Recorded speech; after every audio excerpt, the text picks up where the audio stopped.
Hey everyone, today's video is about introverts and why they get depressed easily. It's just not my opinion. A growing body of psychology research is finding out relations between introversion and depression, and in some cases even suicide. We know that nobody wants to be a potato, but it's just the way people are. Some people are wired to be introverts while others are wired to be extroverts. The real question is, why is that so? Why would evolution make some people introverts while other extroverts? To understand that, see that introversion and extroversion is two ends of the same spectrum. Introverts are less outgoing, which means they incur less risk, and but also this means they have less sexual partners. This means that a socially active lifestyle that an extrovert has is to trade off between risk of physical harm and reward of access to more sexual partners.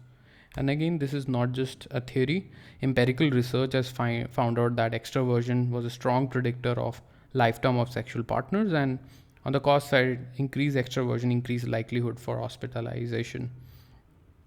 So you see that how introversion and extroversion is sort of like a tug of war. Introverts pass less genes because they have fewer sexual partners, and extroverts pass less genes because they simply die early or they get injured. This means that this tug of war results in a distribution of traits in the population, and you, which is most people, are somewhere in the middle of this extreme ends of the spectrum of introversion and extroversion.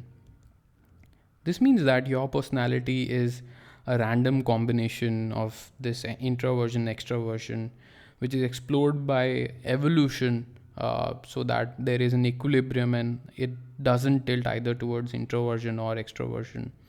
How does this personality lottery impact our life? To understand that, let's understand this new and upcoming theory called predictive processing theory.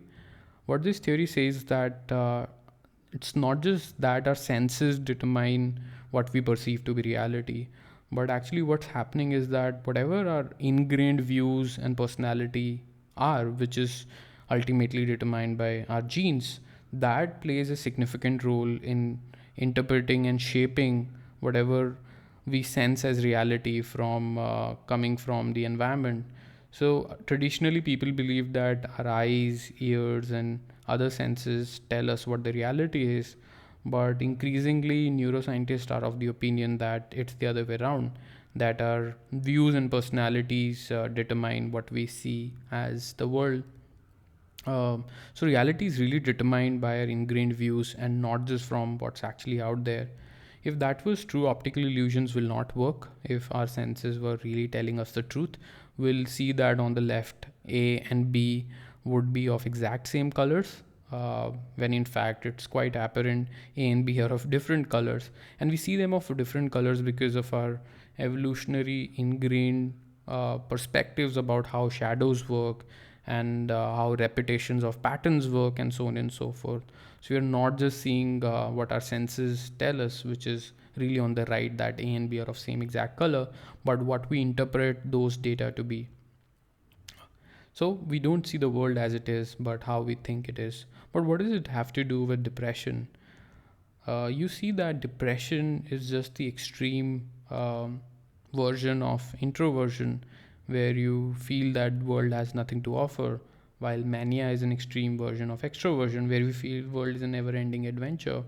What happens in a depressed brain, if we see it from a predictive processing theory, is that the depressed brain has a very strong hypothesis that it will derive no pleasure from doing social interactions. It'll have no rewards from going out there in the world and doing stuff. So this opinion that no actions matter puts the brain and the body in an energy preserving mode, where not much activity happens by a depressed person.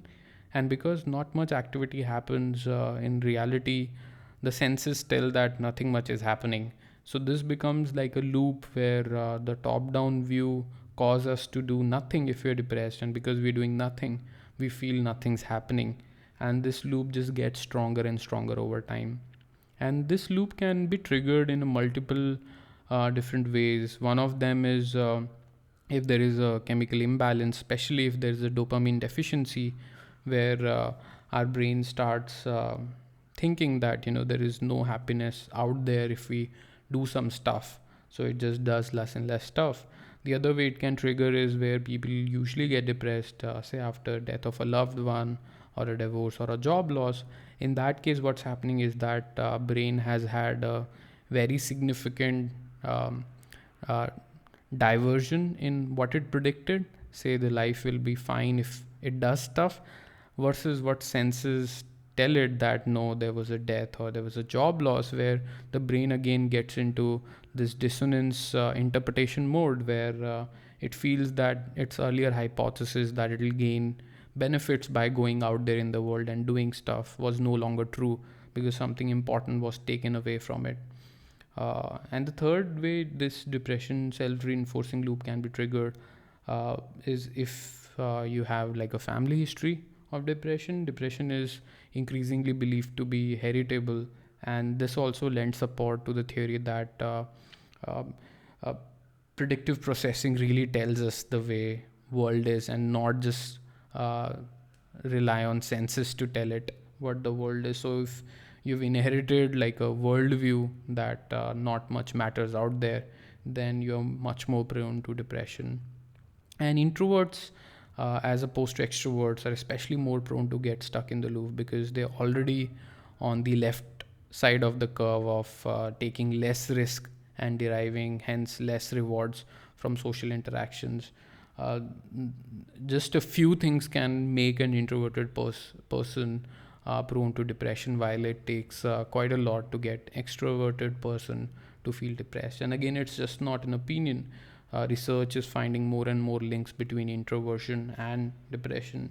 But you see that how predictive processing theory also very nicely illustrates that introversion, meaning having a view that out there in the world there's not much happiness but everything is within, can lead to depression easily, where it says do nothing and just stay in the room forever.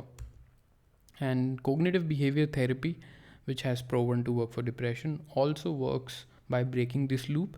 So CBT is of the perspective that thoughts create feelings, and then those feelings create behavior, and that behavior reinforces thoughts. So if you see thoughts from perspective of having like an ingrained worldview through genes, and feelings really as a sensory data, then you see that this is nothing but a predictive processing theory again, where what you feel the world is like is how you actually interpret that world to be. So to sum up, our personality is really a lottery in that distribution between introversion and extroversion, or happiness or unhappiness, or any other trait, as you can imagine, just like a physical trait has height and weight. In evolution, there's always this distribution of traits, because no single trait works well by itself. Extroverts needs introverts to make sense from an evolutionary point of view, and similarly we can just get picked in anywhere in that spectrum. Some people find it very very constraining that whatever point you get picked in, say, introversion extroversion scale determines rest of your life, which is true. But I find it liberating that rather than thinking naively that you can be anyone that you want to be, you embrace who you are and make the most of your strengths, rather than just trying to become this ideal lowest common denominator average sort of a person. So if you've seen so far, I have a question for you. Leave your answer in the comments. It'll help other viewers also. The question is, if you were ever depressed, how did you get out of it? I'd love to see if there are any links to how you got out of depression to whatever I've talked about in this video. I'm sure, irrespective of any scientific validity, your methods will help other viewers if they're going through an episode right now. So thanks for so much for watching, and I've started making videos just about a month back, and so far there are 150 subscribers. So thank you a lot again. It's been a great reception. If you like video of this kind, or if you especially love this video, please subscribe to my channel, and do check out my previous video which was about Simpson's paradox, where I talked about how your intuition about averages is completely wrong. Simpson's paradox is such a simple idea, but it just blew away anything I thought I knew about such simple thing as average. So go check out that video, and I'm very active on Twitter, so do follow me on @Paras Chopra. Thank you.